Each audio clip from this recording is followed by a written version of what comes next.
Missile drone ആക്രമണങ്ങൾ ഇസ്രയേലിന്റെ പ്രതിരോധ സംവിധാനങ്ങൾക്ക് വലിയ വെല്ലുവിളിയായി മാറിയിരിക്കുകയാണ്.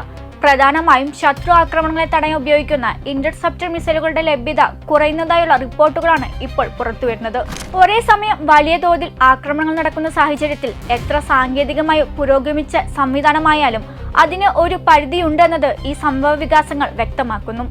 മിസൈലുകളും ഡ്രോണുകളും ഒരുമിച്ച് എത്തുമ്പോൾ പ്രതിരോധ സംവിധാനങ്ങൾ ഓവർലോഡ് ആകുകയും ചില ആക്രമണങ്ങൾ തടയാൻ കഴിയാതിരിക്കുകയും ചെയ്യുന്ന അവസ്ഥയാണ് രൂപപ്പെടുന്നത്. ഈ സാഹചര്യത്തിൽ ഏറ്റവും ശ്രദ്ധേയമായ കാര്യം ചെലവിന്റെ വലിയ വ്യത്യാസമാണ്. വില കുറഞ്ഞ ഡ്രോണുകൾ ഉപയോഗിച്ച് ആക്രമണം നടത്തുമ്പോൾ അവയെ തകർക്കാൻ ഇസ്രയേൽ ഉപയോഗിക്കുന്നത് കോടികൾ വിലമതിക്കുന്ന ഇന്റർസെപ്റ്റർ മിസൈലുകളാണ്. ഇതിലൂടെ ഓരോ ആക്രമണവും സാമ്പത്തികമായി വലിയ സമ്മർദ്ദമാവുകയാണ്. കുറഞ്ഞ ചെലവിൽ ആക്രമണം നടത്തുകയും ഉയർന്ന ചെലവിൽ പ്രതിരോധം നടത്തേണ്ട സാഹചര്യം സൃഷ്ടിക്കുകയും ചെയ്യുന്നത് ഒരു തന്ത്രപരമായ നേട്ടമായി വിലയിരുത്തപ്പെടുന്നു. പ്രതിരോധ വിദഗ്ധർ പറയുന്നത് ഈ ആക്രമണങ്ങൾ വ്യക്തമായ രീതിയിൽ ഘട്ടങ്ങളായി ആസൂത്രണം ചെയ്തതാണെന്നാണ്. ആദ്യഘട്ടത്തിൽ ചെറിയ റഡാർ ക്രോസ് സെക്ഷനുള്ള ഡ്രോണുകളും താഴ്ന്ന ഉയരത്തിൽ പറക്കുന്ന ക്രൂയിസ് മിസൈലുകളും ഉപയോഗിച്ച് റഡാർ സംവിധാനങ്ങളെ തിരക്കിലാക്കുകയും ഇന്റർസെപ്റ്ററുകളുടെ വലിയൊരു വിഹിതം ചെലവഴിക്കാൻ നിർബന്ധിതരാകുകയും ചെയ്യുന്നു.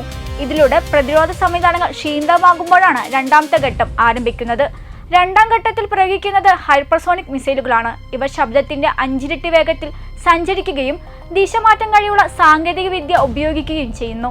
സാധാരണ ബാലിസ്റ്റിക് മിസൈലുകളെ പോലെ മുൻകൂട്ടി പ്രവചിക്കാവുന്ന പാതയിലല്ല ഇവ സഞ്ചരിക്കുന്നത്. അതിനാൽ പ്രതിരോധ സംവിധാനങ്ങൾക്ക് ഇവയെ കൃത്യമായി തടയുന്നത് ഏറെ ബുദ്ധിമുട്ടാണ്. ഇതിലൂടെ ലക്ഷ്യസ്ഥാനങ്ങൾ കൃത്യമായി നാശനഷ്ടം വരുത്താൻ കഴിയുന്ന അവസ്ഥയാണ് ഉണ്ടാകുന്നത്. മൊത്തത്തിൽ ഈ സംഭവവികാസങ്ങൾ ആധുനിക യുദ്ധത്തിന്റെ പുതിയ സ്വഭാവത്തെ വ്യക്തമാക്കുന്നു. ലളിതമായ റോക്കറ്റ് ആക്രമണങ്ങൾ നേരിടാൻ രൂപകൽപ്പന ചെയ്ത സംവിധാനങ്ങൾക്ക് പകരം ഇപ്പോൾ ബഹുസ്തര തന്ത്രങ്ങളാണ് ഉപയോഗിക്കപ്പെടുന്നത്. കുറഞ്ഞ ചെലവിലുള്ള ആയുധങ്ങൾ ഉപയോഗിച്ച് പ്രതിരോധത്തെ ക്ഷീണിപ്പിക്കുകയും തുടർന്ന് ഉയർന്ന ശേഷിയുള്ള ആയുധങ്ങൾ ഉപയോഗിച്ച് നിർണായക പ്രഹരം നടത്തുകയും ചെയ്യുന്ന ഈ രീതിയാണ് ഇപ്പോഴത്തെ യുദ്ധരംഗത്ത് കൂടുതൽ പ്രാധാന്യമാർജിക്കുന്നത്.